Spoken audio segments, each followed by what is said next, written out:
Let me think about it. We do the next time we meet. Do you change the way your terminal looks? Kind of interesting because we're not going to do that. What? Did you change the way your terminal looks? No, I did not. It used to be white, right? No, it was never white. Okay. The letters were a different color. Actually, I think the letters were a different color. Oh, never. All right, so I'm gonna do one last check, with chapter 4. Make sure that we cover all the material in chapter 4 before we move on and continue to talk about programming. So the next test will have, the programming stuff, which I think is going to be more fun.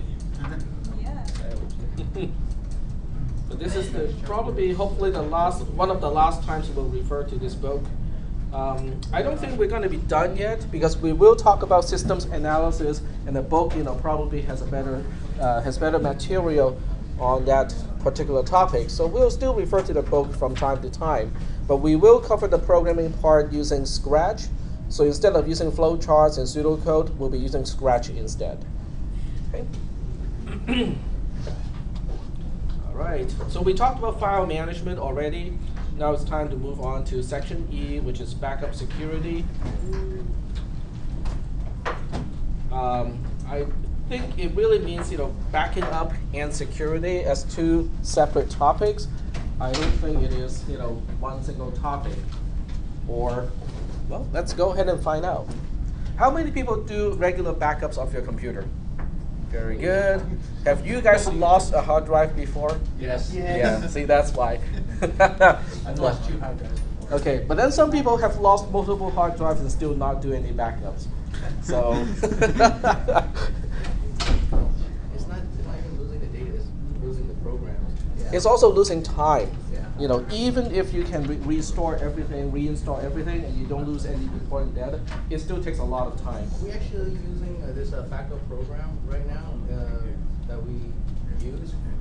It actually does it backup while you're using it, and it's actually really good.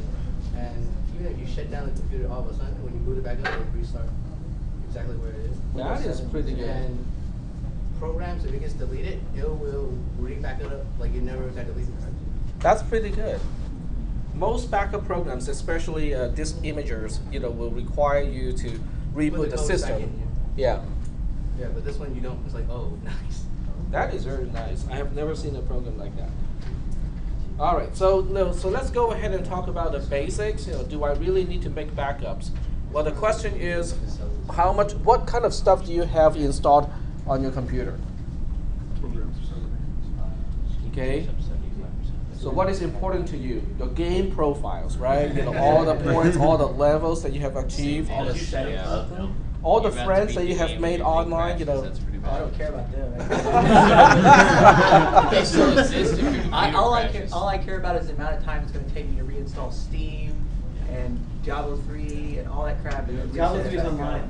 Yeah. Okay. It's all saves all online. Yeah, if it's all online, Blizzard, it saves online. so it's all cloud-based. Yep. So that is nice in a way, but it's also you lose a lot of privacy that way too. Steam is cloud-based too, but it's just re-downloading the games. It takes forever. Okay.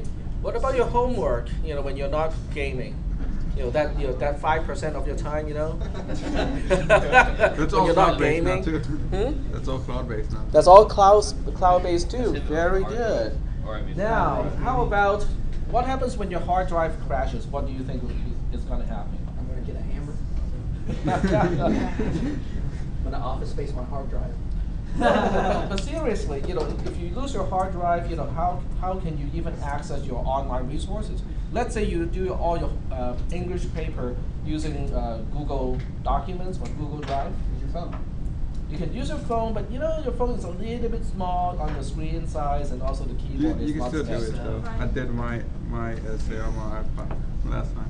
Didn't get Well- access on my computer. Well, I know what I'm going to do. I have my live DVD or the live ISO, the USB thumb drive thing, and that is what I'm going to use. If only my hard drive is broken, I'll just disconnect the hard drive, and chuck it, and then just use my live ISO to start up the system because it has almost all the tools that I need to do any work. I mean, in fact, the live ISO had all the packages that I normally need to use, and that's why it is the way it is. So it's very nice in that way. But when you use Microsoft, it's really hard to do it. You can do it. You can actually have a live ISO of Windows XP at least. I'm not sure about Windows 7 or 8. But with Windows XP, you can actually have a live version of the operating system legally. Okay? Can anyone remember the name of that? You can, anyway, I can look it up and find out exactly how it's called. But you can have, you can actually boot Linux, Windows XP from a live CD too. But that still doesn't, back up your applications. What about your applications? How much money do you spend on applications? Well, that depends on what kind of applications you install. How much is a game average on the average? $60. $60, and how many do you have? A lot. A good amount of those 64. Yep, a lot of the $60 add up to quite a bit.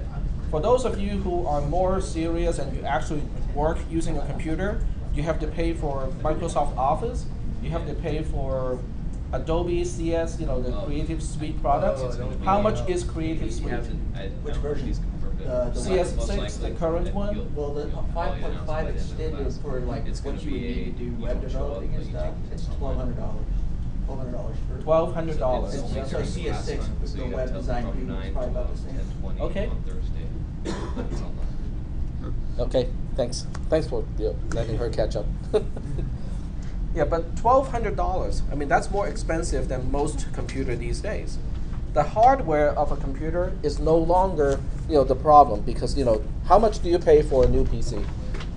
Let's just say that you need one that you can use for work, not necessarily the highest performance in terms of gaming. How much do you pay for it? $700. $700. That can get you a pretty decent desktop computer already. i5 or even i7. I just bought a laptop computer with a 17-inch screen, with a quad-core processor, 8 gigs of RAM, 1 terabyte hard drive, $800. That's pretty good. It's about the same. Sorry? I said it was about the same as mine, just mine's slightly smaller. Yeah, smaller is not always worse because if you have a smaller screen, your battery life extends. About So 6 that's good. hours at the most. Yeah, If well, you 6 really hours press is it. very good. Mine's old one, it's like 2 hours. Yeah, if I 2 play hours. solitary, mine, right, or Minesweeper. Yep. I have an old Bio that computer that you just bought with cuckoo all over, and I could pay $3,500 for it. It's a Bio from 3 years ago. Yep. So the hardware, for most people, except for extreme gamers, the hardware is not the problem. It's not the expensive part. It's the software that is the expensive part. It's also your time. How much time are you willing to spend to try to recover all your applications, your data, and whatnot from different sources? Oh, I might have saved my my file into this drive. Plug it in, take a look. Oh, this is the old version, not the new one, and then plug in another one to try to find your files. That takes a lot of time, okay? Because if you restore the wrong version, then you have an older version of, let's say, your resume. It's not going to be as useful as the most up-to-date version of your resume. Yep.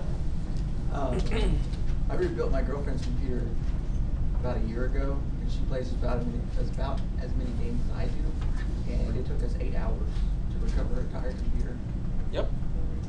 from the ground up. Yep. And it really sucked. So that's why you should always back up your data, okay? Even your applications, should be backed up too. So the question is, how do you do all your backup? This picture, shows, how do I store my backups? What do you think? The answer depends on, what time we are living in. And I would say about, 5 years ago, the answer would be different from the answer today. So the answer today would be where? Cloud. You can upload it to the cloud. If you're only saving your personal data and not the operating system or the applications, the cloud is really the best place to go. But what is preventing people in the cloud or people who are operating the cloud to look at your files because you're backing up your data into the cloud? So that means if you use TurboTax or any other type of software that can include personal information, they can look at that information too. So what do you think is a way to leverage the advantages of the cloud, but not have the security exposure of your data? Encrypted with your key code. You Uh-huh. encrypt it and then you put it USB drive. Yep. So when it's plugged into a certain machine with a certain backup, then it will unlock it. Yep. Okay. That's exactly that's the right answer. What you want to do is to use what we call key pair encryption. Okay. Have I ever talked about key pair encryption in this class? No. Okay. It's a very important concept. It's interesting, and yet it is not intuitive at the same time. So it's called key pair encryption. Okay, key pair as in two keys, and it's called a key pair encryption because, okay, let's say I have these two keys here. In key pair encryption, the two keys have to be generated at the same time because they are related. Now the interesting part, okay, this has almost no analogy in reality. Because in reality, if I have a lock, and this is the key to the lock, this will be the key that I use to lock it up, and this will also be the key that I use to unlock it, right? Your car keys, your door keys, they all work the same way. Even your padlocks, okay, the combination to unlock, a combination lock is the same one that you use to lock it. Well, I guess to unlock, to lock it, you just scramble it, but to unlock it, you use that particular number. With key pair encryption, it is different. Because if I use this key to lock up something, this key cannot be used to unlock it. I have to use the other key to unlock it. If I use this key to lock up something, I have to use this key to unlock it. Are we doing okay so far with that concept? Now that doesn't seem to be a big deal, right? I mean, what is the big deal of having two keys, one to lock and the other one to unlock? And the relationship is symmetric. So there's no dedicated one to lock and there's no dedicated one to unlock. But what is the implication in the case of backing up files? If one person gains access to one key, if you use that key to lock the file, then that person can't use the same key to unlock it. Exactly. So what you do is you differentiate the two keys here, okay? Now you just choose one to be your private key and choose one to be your quote-unquote public key. So I'm going to just pick this one here, with a LED, thingy as my public key, and this is my private key. Okay, the one with a black fob is going to be my private key. So I'm going to have to keep my private key, secure because I don't want anyone to have this key. This one, on the other hand, I can distribute it to the entire world. Okay, for the purpose of backing up files, I can just store it along with everything else on the hard drive and also attach it to the files that I upload to the cloud. Because what I'm going to do is every time I back up my hard drive and upload the backup file to the remote server, I'm going to lock it up using this key. Okay? So what that means is the file that I store on the remote server in the cloud is going to be locked up. Along with the key itself is also uploaded to the backup server. But that's not a problem because if the content was locked up using this key cannot be used to unlock the content.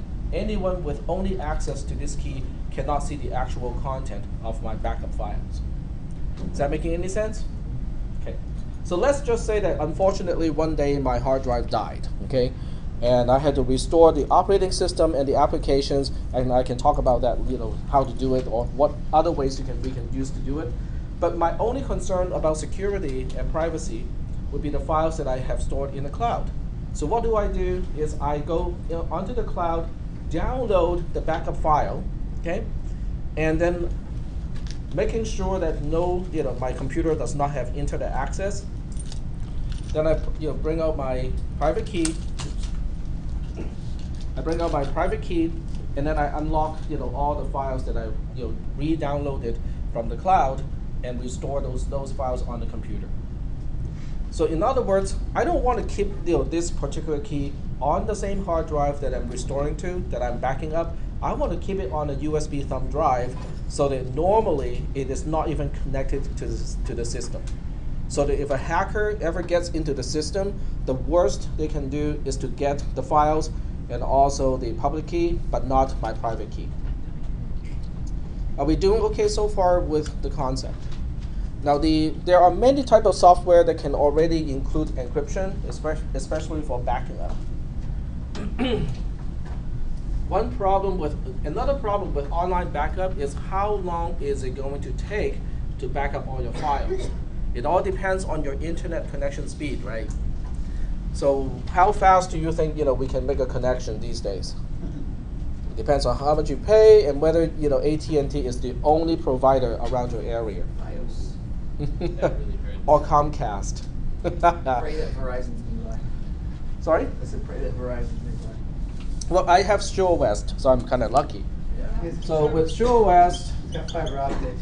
you get fiber to the door, okay, which is very nice because a lot of companies like AT&T or Comcast may claim that they have fiber, and they're not lying because they do have fiber somewhere along the network, but the fiber does not go all the way to your door, or may not. Okay, I think AT&T is starting to do it, but it may not go all the way to your door. So with Sure West, let's say I have 20 megabytes or megabits per second. Okay, 20 megabits per second translates to about 2 megabytes per second because of communication overhead and some of the other stuff. So it translates to about this kind of communication speed. Let's say you have a lot of photographs. Okay, you use the digital camera or the camcorder a lot, and you want to back up all those files too. That can take a while. Okay, how much pictures do you have in terms of gigabytes? Sorry. A lot. A lot. I have a terabyte hard drive just for. That is a lot of pictures. Okay, if you have a terabyte, Splash happy. let's just say that we are more average. Let's say 20 gigabytes, okay? So let's say you have 20 gigabytes of pictures that you want to back up, and the backup speed is 2 megabytes per second. How long is that going to take? A while. Well, let's figure it out, okay? What is 20 gig divided by 2 mega? That's the question, right? Order of magnitude. 20 gig 20,000 megabytes. divided by 2 mega. Okay, so let's see. The 2 cancels the 2, so we have 10 giga divided by 2 mega. Yeah, Oh, 1, sorry. Okay, so we have 10 G over M. A G is 1 billion, and an M is a million. So this becomes 10 times 1,000. So we have 10,000 seconds. 10,000 seconds sounds like a lot. It's actually not too bad. If you start the backup process before you go to bed, by the time you wake up, unless you're like me, by the time you wake up, it will be done. In my case, it doesn't, because sometimes I sleep less than 3 hours. But this will take about 3 hours. 3,600 seconds to an hour. You divide 10,000 by 3,600. That's about 3 hours. Which seems really long, because if you watch the backup process and look at the progress bar, it's like watching paint dry, right? Paint takes about Except that's 5 hours to dry I'd too. rather watch paint dry. Yeah. You like that smell, I think. Yeah. But 3 hours is not bad, okay? The only problem you might run into is your ISP may say, hey, you're using up all the bandwidth, okay? Unless Sure West is the company providing the backup service. Because in that case, you're not using the bandwidth to elsewhere, you're only using up the bandwidth from your house directly to a server in Sure West facility, which is fine because you're not using up the actual gateway to the rest of the internet. So that's why if you want to use the cloud as a backup mechanism, you might want to consider the ISP's own service first, because a lot of times they will not count it as a part of your bandwidth limitation. But on the other hand, if you use anything else like Dropbox or Google Drive and so on, even though it's not expensive to get Google Drive or Dropbox to extend it to 20 gig, your ISP may have a problem with it and decide to throttle down your bandwidth to almost nothing. After 2 days of backing up, you have nothing left. Because backing up 20 gigs, is a lot. Are there any questions about the issues with backing up on the cloud because of the network connectivity issues? So how much they would charge for that? For, Backing up in the cloud? I do not know. Does anyone know? What's that? How much would it cost to back up in the cloud? For 20 gigs? Yep. Depends on the service. Dropbox, I think their first like step up is like 50 gigs. Okay. And I think that Google's is the same. I don't think it's very expensive. It's You know. yearly, I think it's like, I want to say it's $50 or $100. I can't remember. I don't think it's $100. It's $1 a gig if you don't want service. Say If you again? don't want service. I don't They need don't help service. you on anything. You can't call in, you on your own, you just like buy space. Yeah. It goes about $1. About $1 per gig? Yeah. Per year or per month? Per year. Per year. I see. But if you want service like Dropbox, then I don't know. Dropbox is, you know, it's all automated anyway. Base price $795. Just 1,000. No, this too is much. team pricing. That's They what have team individual pricing too. Just How big is your 1,000 team? per year. Better not be more than 5 people. How's that? How big is the team? See what Oh. 50 plus. Try 50 plus. Just check that out. Well, okay, we can use this one and basically say, what if this entire class, you know, just kind of pull together, you know, as a group of 30 people? So it will take each person's $33. Yeah. Is that about right? No, not 33. Each person will have to pay 100 something, right? $100, over $100. Yeah. And then each person also gets quite a bit of storage too, because you have to divide 6,000 gigabytes by 30. So each person gets 20, 200. 200. 200 gigabytes is a lot. Yeah. So this may be more than what most people need. Hard drive, and I don't ever expect to use it. But Dropbox also has non-team. They also have a non-team account. So I want to find out what is the non-team pricing. Oh, okay, there we go. It just Pros. works. It's magic. So the first step is 100 gigabytes, $100. $100 per year. Okay. Well, Well, you have to kind of compare this to the alternative. If you buy an external hard drive, you know that's about $100 too for 1 terabyte. But the problem is, you know, if you have an external hard drive as a backup mechanism, what if you lose the drive? What if someone steals your drive, right? What if that hard drive breaks? Yep. But this is the same thing as like backing up to like a NAT or like to your own home server. Yeah. It's similar. It's similar, except you know if you back up to your own home server, Then you have to do your own server. then you have to maintain your home server and make sure that your RAID setup is healthy all the time. So I know most RAID can set up so that if one drive fails, it will send you an email or text you or phone you these days and tell you, okay, one of the hard drive out of a 5 drive setup is corrupted or it has gone bad. It's time to replace that drive. But you still have to go through the trouble to kind of handle that. What if you're not free at the time? You have to wait, right? And pray that not another drive will fail during that time, because if you have another failed drive, then you're toast. You can also have hot backups, hot spare, but that also means taking up your money just to sit in the drive bay, in case something goes bad. I prefer redundancy though, like have a backup on a server, have a backup on an external, and then Right. have a backup on the local computer as well. Yep. And some of you, okay, that makes sense too. Now some of you may think, well, the chances of a hard drive, breaking is not that bad. And if it does, with a RAID, a RAID 5 setup will allow you to, to set up a system so that if one drive breaks, the rest of the file system will still be okay. That's redundancy built into it, okay? But let me ask you this question. What if the hard drive controller itself broke? Instead of a hard drive breaking, you have a controller failure. Oh, you're getting a new motherboard. Then you lose your data. Now, depending on the type of failure too. Now, you would hope the failure is, okay, the chip just blew up physically. It's gone, okay? The traces are gone too. The motherboard has a hole on it. That would be the best case scenario with a hard drive failure. Because what? Because of what? There's no corruption. When you're writing data to the drives, suddenly one second is there, the other second is gone. Okay, so whatever you have stored on the hard drive is still for the most part intact because the hard drives themselves, did not fail. What if you have an intermittent driver chip failure? Then you have a problem because when your hard drive, controller writes to the hard drive, That type of failure would basically say, sometimes I'm writing the proper data to the hard drive, sometimes I'm not. So you have a gradual file system failure, which can be hard to detect over time. Okay, so by the time you can tell that something has gone wrong, it may be too late already. Some of the files may be gone permanently, and it will be hard to restore that. That's why I don't trust myself with this type of thing. So I would just go ahead and use Dropbox or some other means to back up my files remotely.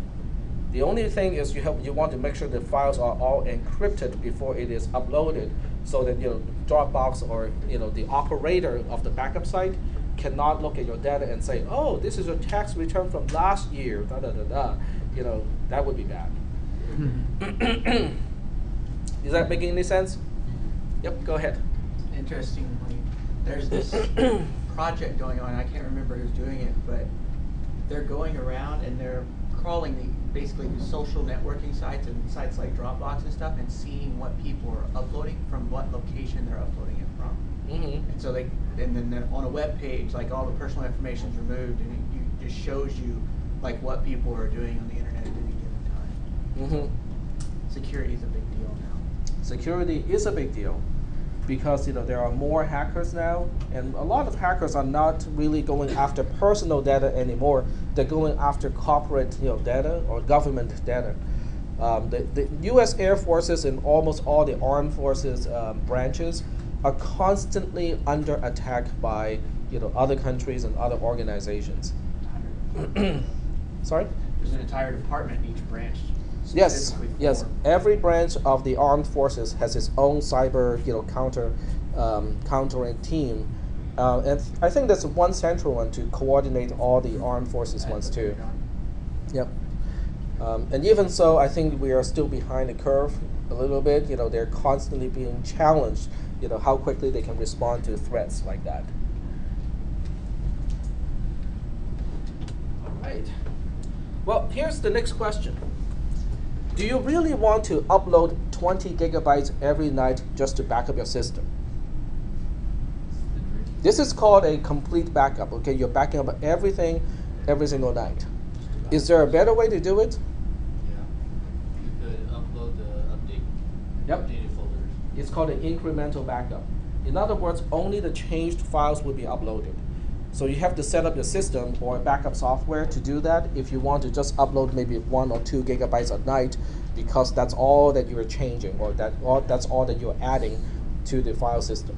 It's kind of like the AVG, the new antivirus for AVG. It only scans files that's been updated. Okay. And that makes sense. Yeah, that's how they cut down on time. Yeah, because rescanning the whole system is just not very smart. Scanning with Norton takes about 3 hours. It's ridiculous. And while it's doing it, the performance Yeah, of the system is Yeah. right. Yep. There's nothing you can do. I don't know. I use Trim Micro. I make it throttle the scanning process, Mm-hmm. so it doesn't affect the system. Any type of scanning process is very taxing, even if it's not taking up a lot of processing resources, because it has to access all the It's files. rewriting. Exactly. It's writing. using up a lot of the seek time is the one that is killing your system performance. Because your hard drive is actually really fast. Once it gets to the sector, transmitting all that data back to your computer is really, really fast.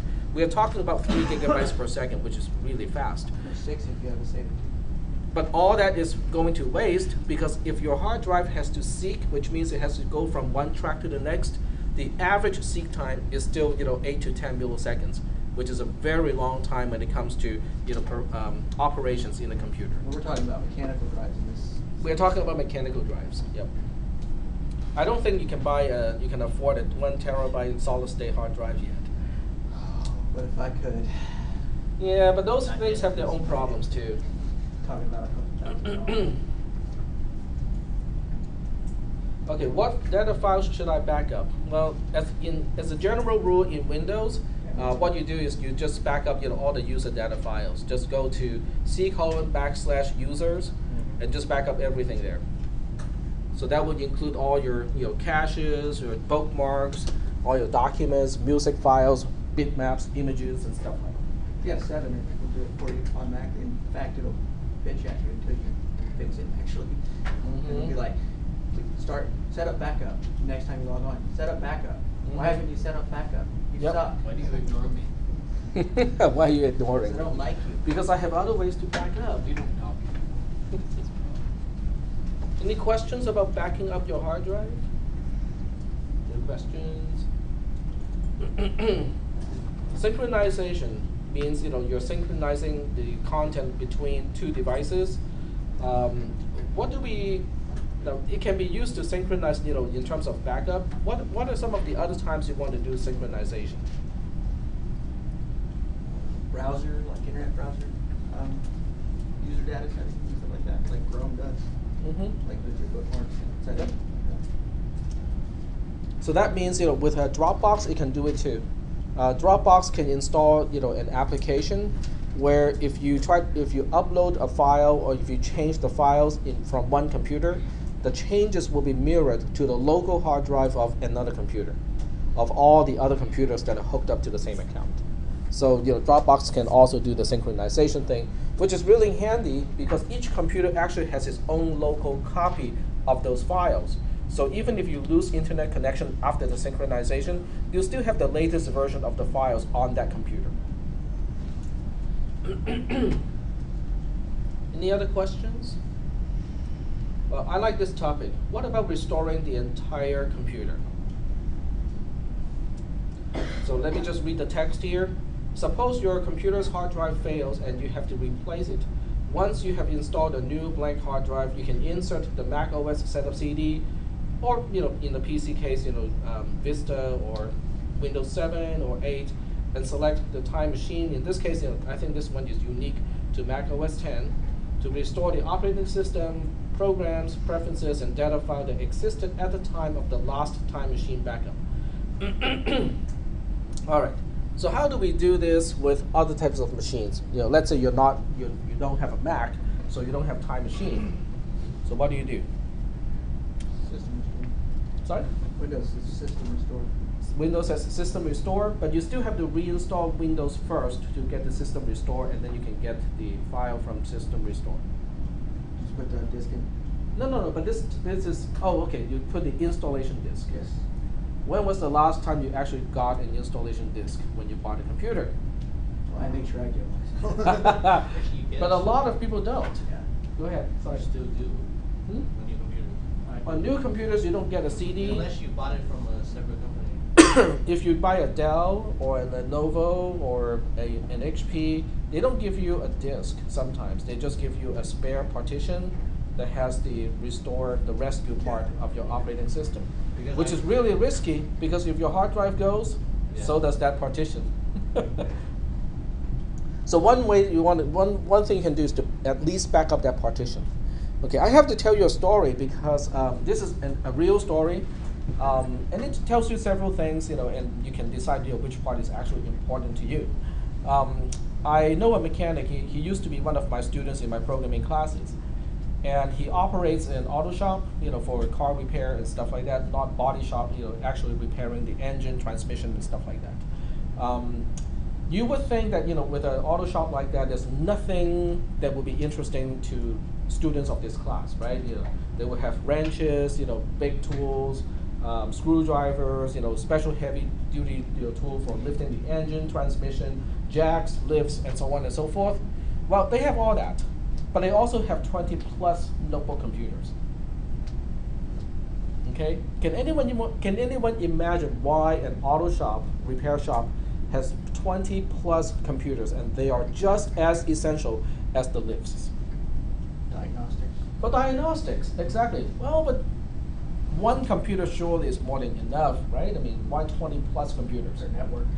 Well, the network I plus. mean, so that if one person's working on it, if somebody else comes up, they can use their notebook to do the same work and not lose any. That's actually not their reason. It's a really small shop. They don't really have that many people working on cars at the same time. How many brands of cars do we have? We have, a lot of major brands. Okay, even if you lump Lexus, Scion, and Toyota into one, and Honda, Acura into one, and all the related ones into one, all the GMs into one group, there's still a lot of groups. Okay, and each group, has its own specialized diagnostic software. Okay, But but that's easy. Hard drives are so big these days. Why don't we just install multiple diagnostic tools onto the same computer? It doesn't work because they don't like each other. They tried already. This shop tried to install multiple diagnostic tools onto the same computer, and one tool will break another tool. It has to do with DLLs, because in Windows you have the DLLs installed into the system path, and if the diagnostic software have conflicting versions, one requires this version and the other one requires another version, they don't like each other. They just start to nuke each other out, and the computer is not very useful after that. So they have 20 plus computers. And just to make sure that they can handle any type of mechanical failure of the hard drives or on the computers, they asked me, how do we do this, so that we can back up everything, so that if there's a hard drive failure, we can just go ahead and buy a new hard drive, restore the image, and be done with it. And I came up with this software. You guys can give it a try. It's not like it's open source. It's free. It's called CloneZilla. No, I'm not that smart. It's called CloneZilla, and it's basically Norton Ghost, except it's open sourced. You can use it to ghost an entire hard drive.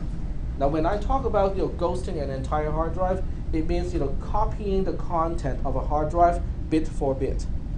So that is nice in a way because you can use the same tool whether you're using the old versions of Windows, or DOS, or Linux, or whatever you want to use. BSD, it doesn't matter, because this type of backup is insensitive to the operating system that you're using. Okay. And I don't even know why it says here, it works with XP, Vista, and 7, because when you use the live CD, you just reboot the system like what I usually do with this class, and you just copy the entire hard drive. Okay. Any questions about this? Do you think they tested it? They did. They tested it. They tested this by purchasing a new hard drive, pretending that the old hard drive is broken, and then restore the image onto the new hard drive, plug it back in, and guess what? Everything worked, like before. Okay. They also had the unfortunate event that one hard drive actually broke, and then they used the same process and they restored the content, and they lost maybe a few hours on that particular computer. But if they didn't use that, did not need to use that computer at the time, then they did not lose any time as far as the shop is concerned. Okay, and this is all free. You don't have to pay for it. And this one is interesting because they also have a server edition, which means you can do remote backup too. So you can have one single computer that has a lot of storage to help to back up all the other computers. Any questions about this type of approach? I can do multicasting up to 40 plus. Yep. That's crazy. Yep. Oh, you just read this part here? Yeah. Yeah, you can use it to clone computers, which is not backing up in that case. When you're cloning, you're not actually restoring to a single computer. You're making the same image on multiple computers. But that brings up another point. Isn't that a cool thing? I mean, we can just use the backup and restore mechanism so that we don't have to purchase new software anymore. What would be the problem with that approach? Licensing. Licensing is one, but there are practical issues too. If you just clone a hard drive from one computer to another computer, and you're running Windows, what happens? Well, if it's different chipset, it crashes. Right, but let's say it's the same chipset. Okay, let's say you purchased two computers, identical. Okay, two HPs, two Lenovo's. They are exactly the same model, with the same network card, the same amount of RAM, the same hard drive, and so on and so forth. Okay, two basically identical computers. You take, let's say you upgrade one computer, actually pay for the upgrade, and then you take the hard drive out of that computer, you plug it in to the next computer. What happens? What do you think Windows would do? Well, No, it's not about genuine. It will basically identify that many components have changed since the last time the computer started, and it will ask you to reactivate the license. In other words, it knows it is now living on a different computer. Not always. Self-aware. Sorry? Self-aware. Yep. Now there's a certain limit. I'm not sure what the threshold is, but there's a certain number of things you can change without triggering the reactivation screen. In other words, if you're just changing the hard drive, it doesn't give you that message. If you're just changing, say, the network card or adding a network card, it doesn't give you that message. It's only when you try to change everything at the same time, or 5 things or more, then it will give you a message and ask you to reactivate. Otherwise, it will deactivate itself in 30 days. Yep.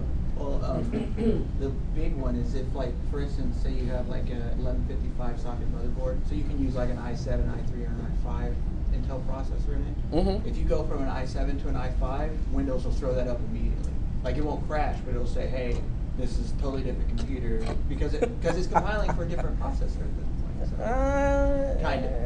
I don't know about that part. You know, a lot of stuff that Microsoft does in terms of, oh, this is not going to work, is more artificial than anything else. Yeah, I know. But Yeah.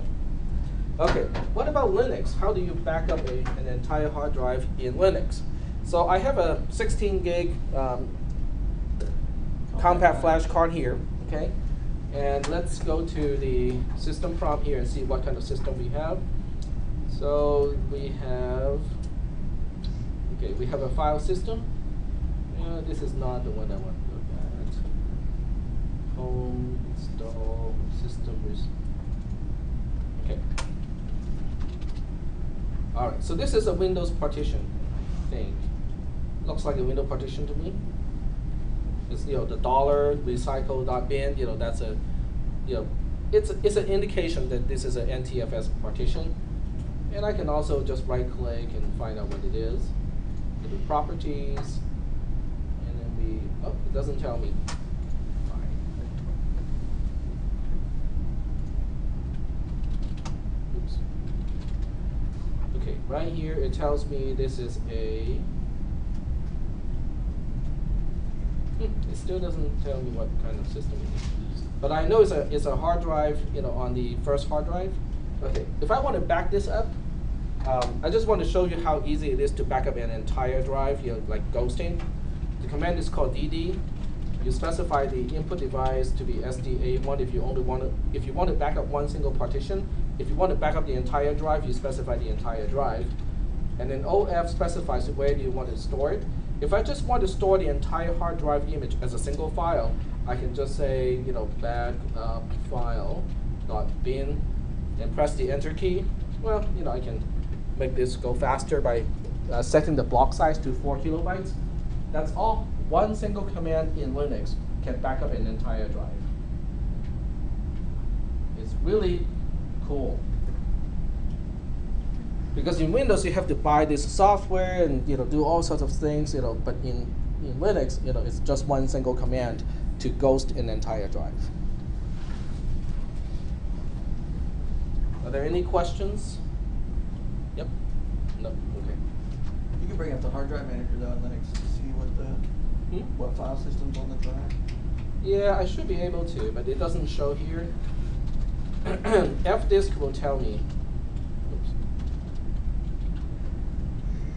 Oh, that's why it doesn't let me do it, because I didn't log in as root. All right, this is the internal hard drive. The first 3 partitions are NTFS. There's one FAT32 partition, and then more NTFS partitions.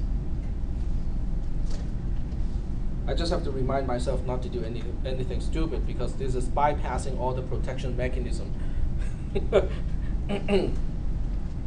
Are there any questions about CloneZilla? Now you can all give it a try. You know, download it. You know, give it a try, and see whether you can find it. See whether you find it useful.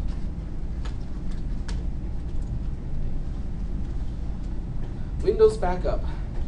I have never used it. Has anyone used Windows Backup? It's all right. Now, where does it back up to? That's the question. You can specify. can you back it up to a network drive? You know, somewhere that is If the hardline? network drive is mapped in Windows, yes. Okay, so it has to be a mapped drive. Yes. Okay, you cannot just set up like an SSH connection and then say back it up over there. You can only Okay. do things that the operating system can physically see. Like Okay. So if you have a file server at home that has an exposed, Windows share, drive, and you map it to a drive letter, then you can back it up. You can back up to that drive. Okay. It's really, it isn't difficult to set up, but it's just kind of tedious. Okay. Here's the question. Let's say you run Windows backup. Where are you going to back it up to? Don't do it to the drive you're backing up. And that's exactly what most people would do. Okay, when I say most people, I say most people who are not students in this class. Okay, but when you go out there with consumers, that's the first thing they do is to check the hard drive that is being backed up and see how much space is still there, and say, oh, I got plenty of space here. I'll just back up my drive onto the same drive that that person is backing up.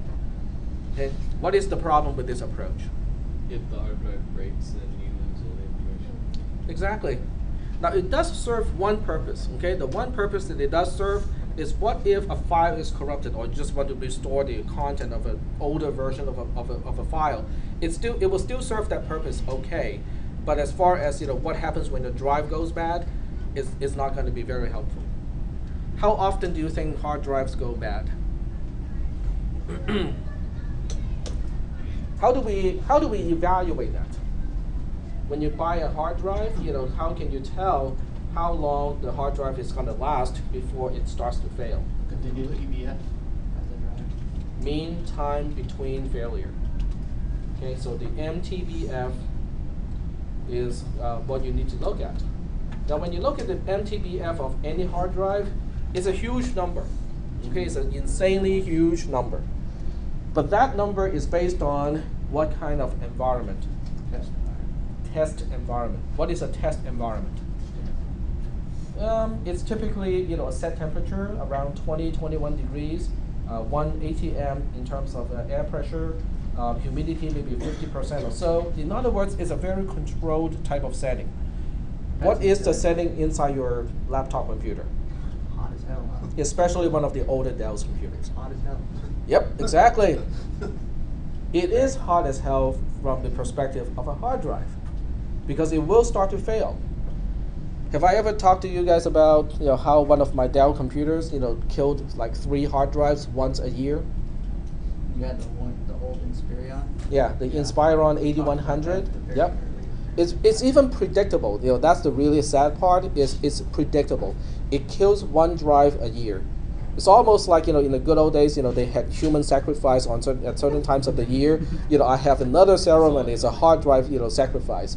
If you don't make the gods happy, it'll just come down and kill your hard drive, or kill 2 at a time at the same time. So that's why you really have to back up your hard drive, because your hard drive is not as robust as most people think it is.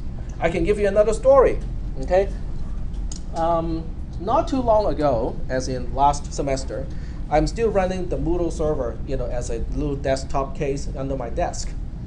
Okay, and it was serving, 1,000 students, just fine. But in the early days of that particular server, I had 1 hard drive failure every month. So even with a RAID 5 setup, I didn't feel comfortable at all.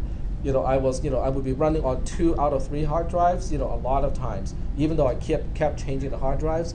And then later on, I looked up, with the serial number on the hard drive, it was a particularly bad batch of hard drives from the manufacturer. Okay, and these are regular desktop hard drives. There was, adequate cooling in the case. I checked the temperature; it was not exceedingly hot. But it was still killing my hard drives. So you have to be careful with your hard drives, because it will fail. It's just a matter of time.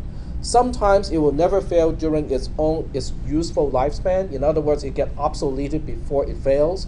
But you have to prepare for the day that it fails. Like, okay, but what if it fails today? Is your data safe? That's the question. What do you back up these things to? I didn't bring my device here.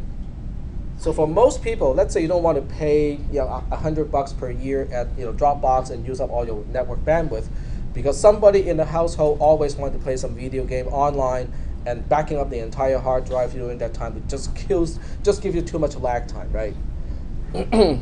So what do? You go to Costco, and what do you buy to use as a device to back up your hard drive? An external one. An external hard drive. External hard drive. Oh, you got one. Thank you. Can I show the class? Yeah. Thank you. So this is an external hard drive, and it's from iOmega. So when you buy it, it already has a hard drive inside. What is the capacity of this one? 320. 320. Okay. It's small. It's really good. I mean, it's very useful, and I like the finish. It's very metallic, which is very nice because it helps to cool down the hard drive that's inside. Okay. Yep. I actually have an enclosure that's about the same size that you Mhm.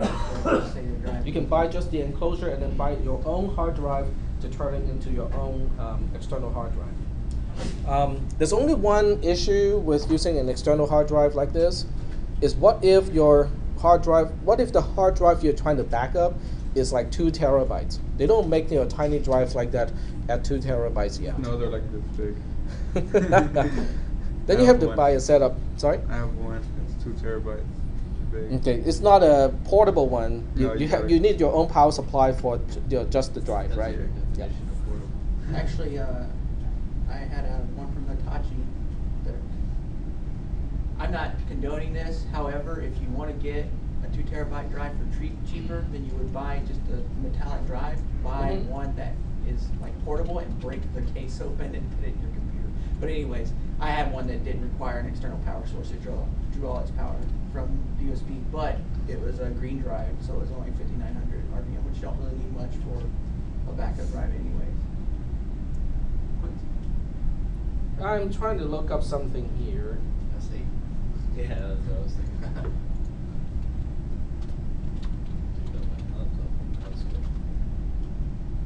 No, they used to have it. Oh, right there. They still have it.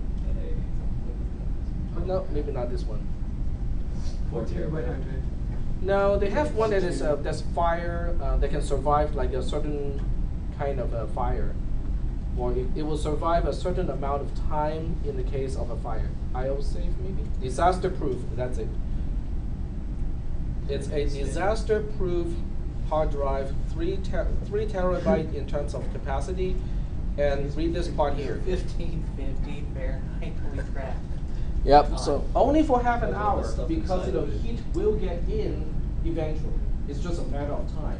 But if Waterproof up to 10 you feet for 3 days. Sorry? 10 feet for 3 days. That means it does have water seepage. It's not completely waterproof. So over 3 days of time, under 10 feet, which has a lot of water pressure, water will get into the system. They cannot guarantee anything after 3 days under 10 feet of water. Still pretty awesome though. It's still pretty awesome. Yeah. I can see criminals, buying this kind of thing to back up all their hard drive, back up all their data. When the police, knock on the door, they just throw the enclosure into the swimming pool. Along with the bodies, right? Looks like they got a couple suggested searches over here on the right that might have a Sorry? It looks like they have a couple suggested searches over here Yep. In case you don't want to spend all that money for 3 terabytes, maybe 2. I'm pretty sure the mafia can afford it. Hopefully, otherwise they're not doing it right. Make sure that TurboTax files are safe. Yeah. You don't want to do the same thing that Al Capone did, right? Did not report his taxes correctly, so the FBI Oh, then they couldn't got get him, him. but the IRS did.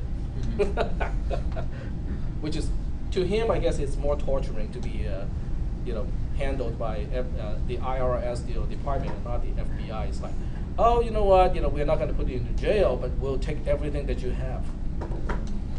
Yeah, it would have been better to come out of jail with stuff. Spraying bullets and all that. Yeah. Or at Yep. least have- But this may be something that is viable to a small business. Okay, I'm not saying this would be viable or even useful to individuals, but if you run a small business and you have important data that you have to back up, and you don't trust the cloud, this may be an option, especially when the data itself is encrypted. Okay. Any questions about this? No questions? Yep, go ahead. How does it work? Does it stay connected to your computer and constantly simply backing up or you No, do this is remote really, one? as far as the computer is concerned, this is nothing more than an external hard drive. It may be, it probably says here whether it's a USB or eSATA, but either case is really just a connector connected to your computer. It doesn't actually do anything. Your computer, you have to set up your computer to back up, to the hard drive constantly. The only value this is giving you is, it can survive, like a fire or a flood. So if you have any type of natural disaster or man-made disaster, your data will still be there. Yep. It looks pretty big. Is that just like 2 hard drives at least? No, it looks big only because they need all that material to insulate the hard drive from a fire. There's a picture right next to a laptop down You mean just for scale purposes? Yeah, it is kind of big. That's like a 30-inch screen. It's a tiny laptop. With giant. It's not a tiny laptop. It's not that tiny. We can look at the specifications. Go ahead, sorry. I was gonna see how much it weighed. It weighs 15 pounds. Yeah, that's 2 jugs of milk. You could also use it as a brick. People. Yeah, the mafia could use that too. Yeah. What you're saying is they can tie it off to someone's feet, drop it in the bottom of the river, and 3 days later come pick it back up. With USB cables too. Yeah, geeky mafia, right? Yep. I guess we shouldn't be joking that. We're horrible people.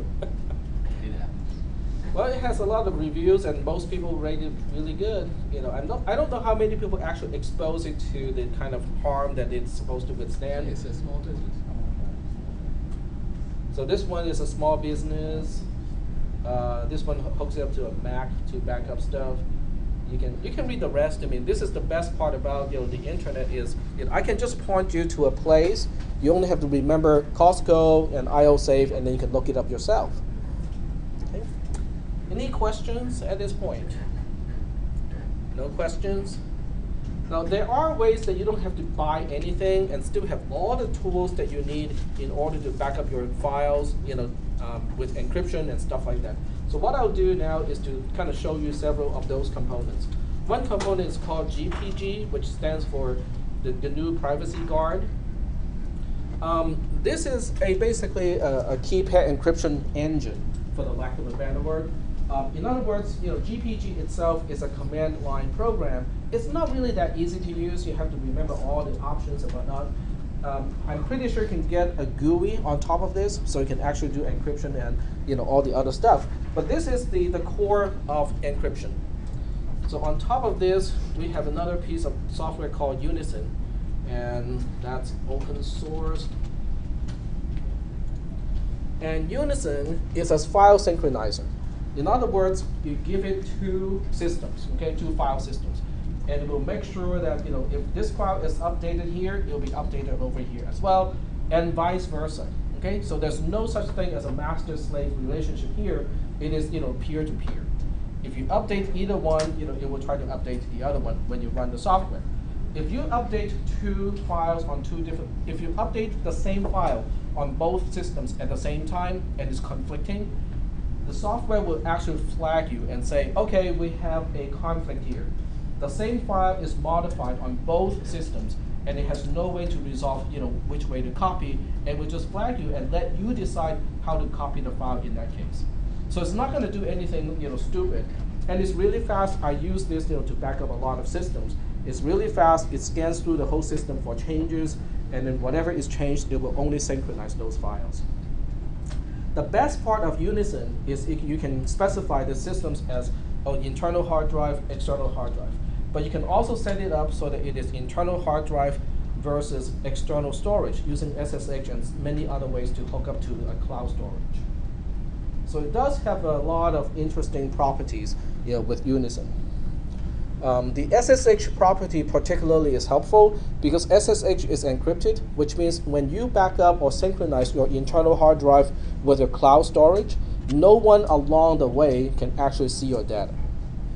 Okay, but the file that's backed up on the remote system will still be unencrypted unless you encrypt it first before you send it over. So that's why GPG can work with Unison in that particular scenario. And then the last one, I mentioned this already, is SSH. I think most people know it as OpenSSH. And OpenSSH, is many things, but one of the things it can do is to have secure communication between computers. So I think with some of the file mass store services in the cloud, you can also set it up to accept SSH. So that means the communication between your computer and the remote computer is secure. So these are the major components, for people who like scripting or like to put things together. These are the major blocks of components, and you can make your own backup system if you want to, that has that combine all the advantages of cloud-based storage, encryption, and only synchronizing files that have changed. Any questions about that? Nobody wants to ask why I know that. Yeah. That's how I back up a lot of the servers that I manage. Is there one you have to do first before you do the other? You need all three because each one serves a different purpose, and you need to learn some basic scripting as well. There may be tools that has a GUI and integrate all of this stuff already. I'm just not aware of what tool. I can look it up.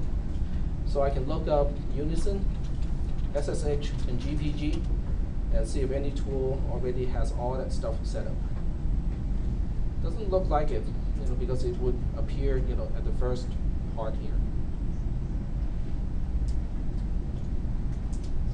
This is all command line. In other words, if you want to use GPG on the command line, you will have to remember how to type all these commands and set up your scripts to do the same thing. Right? Why would you want to keep multiple backups of the same file? In other words, isn't backing up the current version good enough? Why not? Viruses, okay, so if the latest version is already infected, you might want to roll back until you get to the uninfected version of the file. Okay, that's one good reason. What else? You might want to track changes to the file, okay, just in case you suspect somebody else is making unauthorized changes to the file. So if you keep multiple versions, you can at least backtrack and see when the file was changed, so you can do some forensics in case of a breach.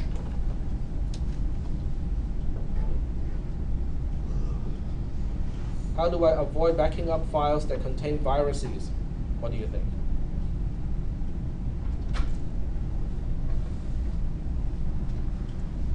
Virus scan. Yep, virus scan first.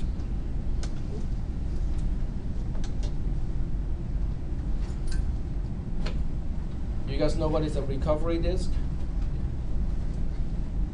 Unfortunately, a lot of computers do not come with a recovery disk anymore. It's typically a CD-ROM or a DVD-ROM disk. So when you have a major problem with your hard drive or the installed operating system, you will start with the recovery disk, and it has all the tools that you need in order to restore, hopefully restore or repair the system. A lot of newer computers don't have that feature anymore. If you bought a computer from like Dell and it don't come with recovery disk, like one of the first options that like Windows will ask you to do if you use backup and restore after you do your backup is to create a recovery disk. Mm-hmm. So that would be a great I have idea. 4 OEM copies of Windows. Very good idea. Good. Thanks for the reminder. Yeah. Yep. Did you guys hear what he said? No. Okay. If you purchase a computer from Dell or Lenovo or any one of those companies, and it doesn't come with a recovery disk, you can make your own. Okay. If you decline the decision, at first, you can actually do it later on too. Just go to Windows and search for recovery disk. I'm pretty sure you'll find it pretty quickly.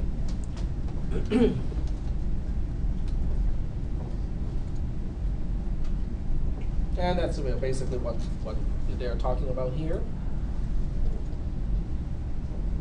And this is what I said, this is what the FileZilla does, is it creates disk images. In other words, it makes an exact copy of your hard drive.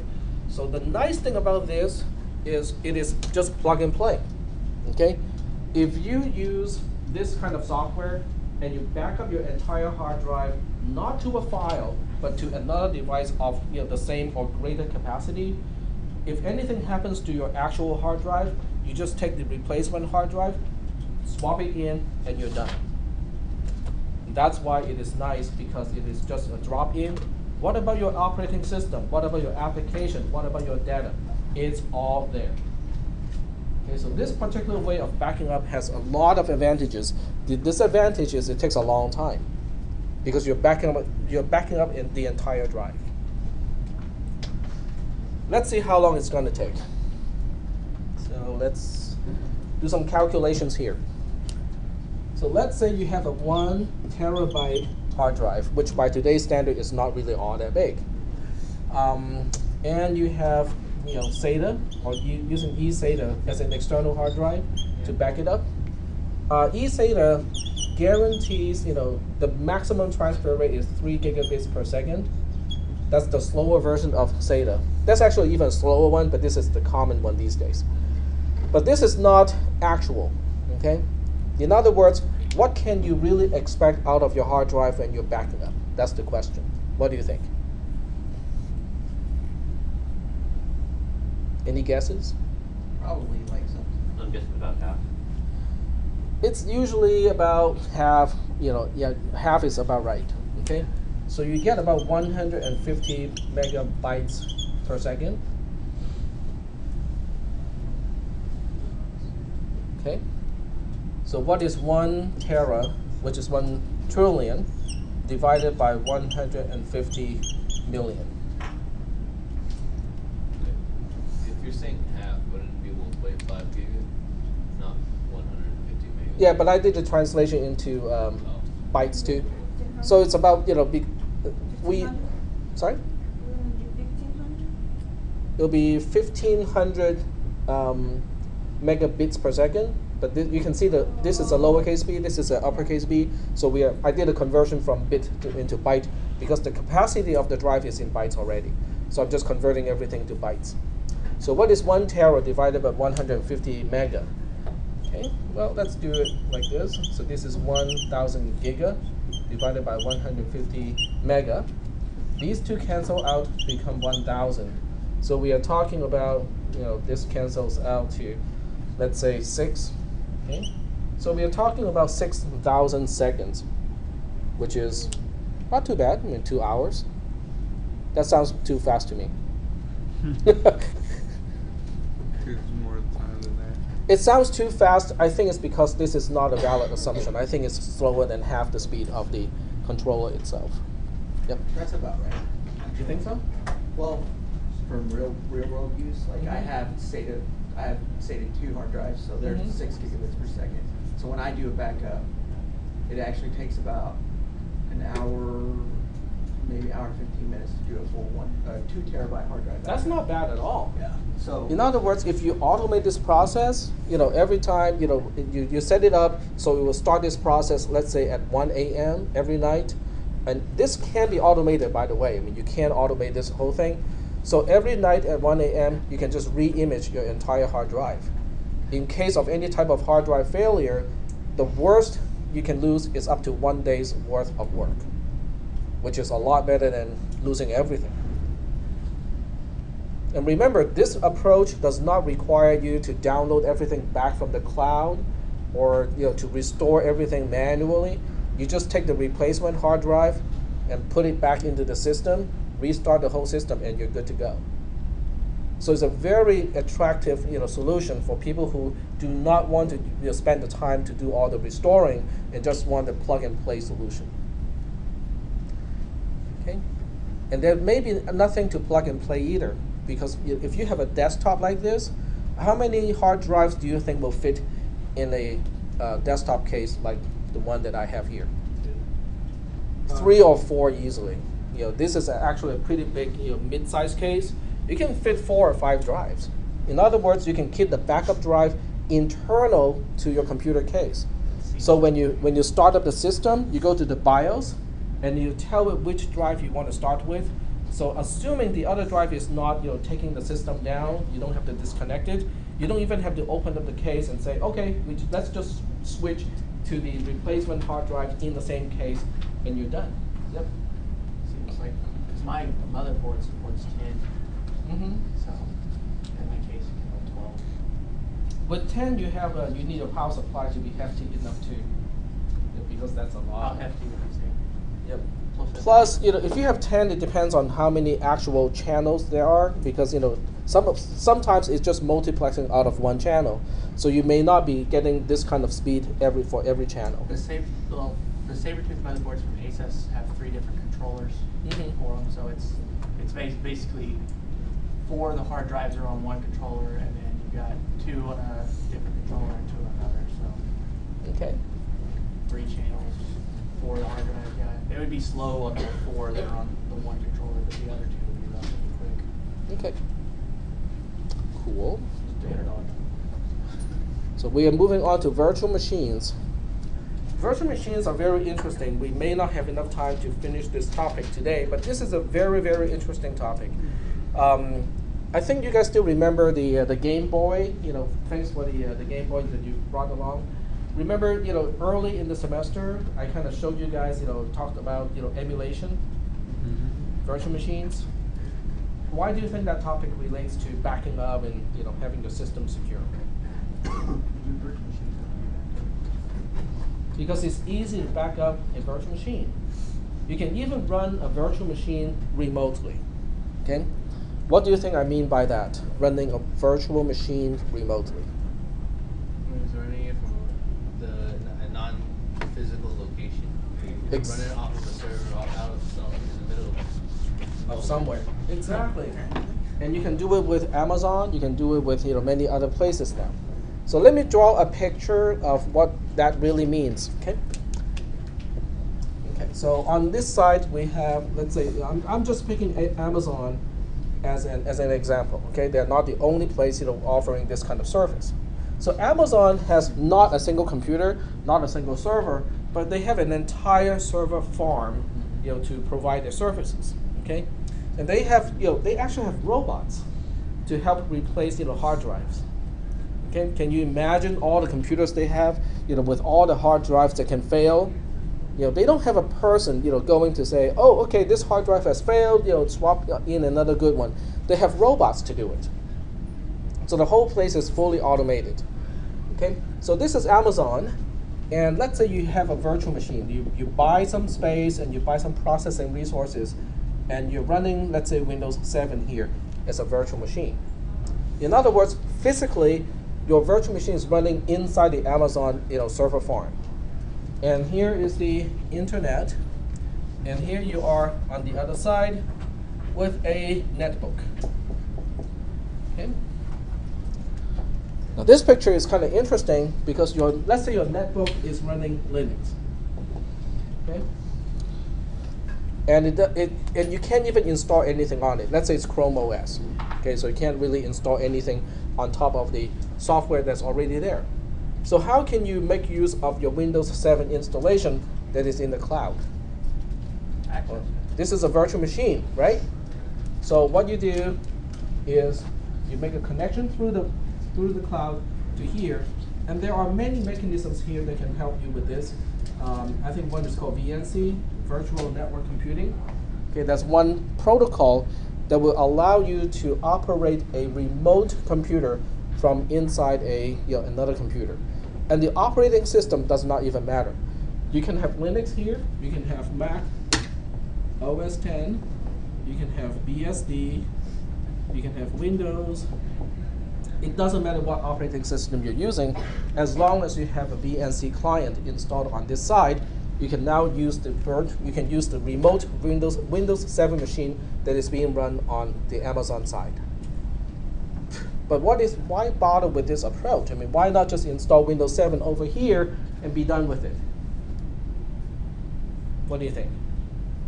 The netbook, if you're using a netbook, it probably means that it has really crappy system hardware in it. Mhm. So you wouldn't be able to run Windows necessarily. Mhm. So if you run it as an emulation, you should dial down what it actually needs. Because Okay. you're running on another machine. Right. And it's basically giving you back a screenshot of what you're using. Yep. Well, this virtual machine is using the hard drive system from the Amazon farm.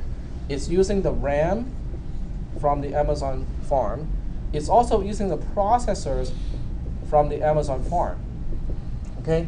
In other words, it doesn't depend on any hardware on your netbook itself. Go ahead. Well, virtual machine ran like that. The only thing that's really its limiting factor is how quick your network can access it. That's Correct. Yes. So as long as you're not running games or anything that requires a lot of interaction, Right. you'll be fine. So with that in particular, like you could run Windows 7, and Windows 7 takes like, say if you're running like 64-bit Windows 7, well it takes 2 gigabytes of RAM, Yeah. and your netbook could have like 1 gigabyte of RAM, and it wouldn't matter because it's not using its resources except Exactly. for to display it. Exactly, and it doesn't take that much RAM to display a desktop because everything is actually running on the other side. Now, what if you're, okay, let's say you're a really busy executive, okay, and you're over at a pool party, you're still working on your fiscal report, okay, and you're walking and walking, clicking and walking, and then you drop the computer into the swimming pool. Doesn't Okay. matter, just get another. What will happen in this particular scenario? Well, you will go like, oh, that goes $200.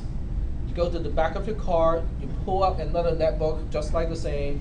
You have to log in again, and guess what? You haven't even lost your session.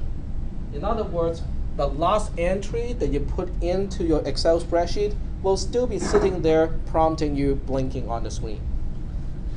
That is the advantage of running a virtual machine remotely. It's because everything is actually managed on this side. This is nothing more than a dumb terminal.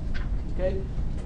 If bad things can happen to this computer, you just get a new computer. It doesn't matter. It doesn't even matter whether this is running which operating system. It will still be okay. Go ahead. You can actually test that using Google Drive. Yep. Just start a spreadsheet or a document, and Yep. type a sentence, and then Mhm. stop in the middle, close that session out, and then go to a different computer and open it up, and it'll be at the same place. Exactly. But this is an entire operating Yeah. system. But it also offers one advantage that is really a lot of times people overlook. Is what if you originally you're only using some simple software and 2 gigs of RAM and let's say 500 gigabytes of storage was already enough, and one day you decided, oh, you know what, I want to do some statistical analysis too. I need to install SAS and all the other packages that requires a lot more processing resources, both in terms of processor, RAM, and hard drive storage. With this approach, you have to buy a new computer. Okay? Even if this computer was capable to begin with, if you need more resources, that's it. You have to buy a new computer. With this approach, you just have to pay more money to Amazon or whoever is hosting your virtual machine, and they can almost instantly add the resources to you. You might need a reboot, in order to make use of the new resources, but you just call up their number or go through the web interface, and you just say, okay, I need 2 more processor cores, 4 more gigs of RAM, and twice the amount of storage. Shut down the machine, start it up again, and guess what? After you restart, you have all the new resources. You just bought yourself a new computer, but without having to pay the hundreds of, or at least $1,000, right up front, because you're paying it as it goes. So that's the real advantage, and this is actually happening more and more often now, even with corporations and even with the government. With the government, I know some people say, but the government will never trust Amazon to run its own stuff. But what makes you think the government cannot set up its own virtual machine server to service, the government employees? They already do, exactly. Because from the administrative perspective, what is the nice thing about this approach? You check all their data. Site. It's easy to administer because the administrator doesn't need to install special software to make sure all the machines can be remotely administered because they are all here. It's very easy to make sure all the machines are up to date and with all the viruses, virus checks and all kinds of stuff like that. UAVs are done like that. Mm-hmm. So the programs for UAVs are done like that. They're virtual machines. Yep, it makes sense. All right, I'll see you guys on Thursday. So, okay, I'll just make this, announcement. We'll do it, online. You need to get to a computer with internet access during the class time to take the midterm. Okay, room 152 probably has an open section, so you can use some of those computers. On Thursday? Huh? Do we have to show up on Thursday? Nope, you don't have to show up here. Okay. How many questions? I haven't decided yet, but it's all going to be multiple choice and short. Sorry. I kind of have to be somewhere Okay. because I have a class after that. You can use Bloom 152. Yeah, you can use Bloom 152. 152? Yeah, 152 is like if you get out of this door, take a left turn, and it's right next to the pool. Fountain. So you can use that. You can also use the library. Okay. Or the LRC, the Learning Resources Center. Okay. So any way you can get a computer that can hook up to the Moodle server will be fine. Okay, cool. It's all going to be Moodle based. You can take it on self. Are you taking it here? You're taking it here? No, you need a computer to take the exam. So since this classroom doesn't have any computers, you can go somewhere. You can bring your own. Are you gonna be in You here on have to trust the Thursday? Wi-Fi then. Are you gonna be in here on Thursday? I'll probably be in here because I have to be somewhere and might as well be here. So if you bring a laptop with Wi-Fi access and you trust the Wi-Fi here. Not here, no. I don't. Then you can do it here, but you can do it elsewhere as well. Do you remember that when Windows XP,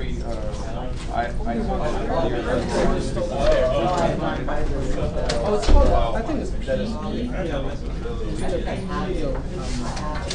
can't remember what P stands for. You can Windows 7 live item too, but you can kind of find it. Yeah, let me see if I can find it.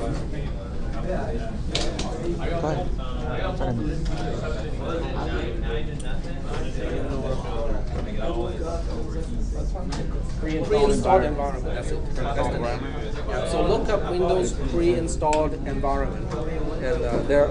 If you own the license of Windows, you are actually allowed to make your live, ISO, so you can reboot the computer just with the CD or DVD, and it will start right out. I'll be able to put it into like any computer, right? That I'm not sure.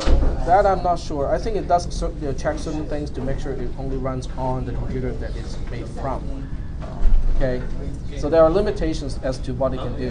And BART PE is really nice because it can quote unquote slipstream in all the surface packs and all the patches too. So that way your live distribution becomes more up to date and does not have the security holes up as the one that is installed. Is your mic on? Is your mic on? I do not think so. I forgot to turn it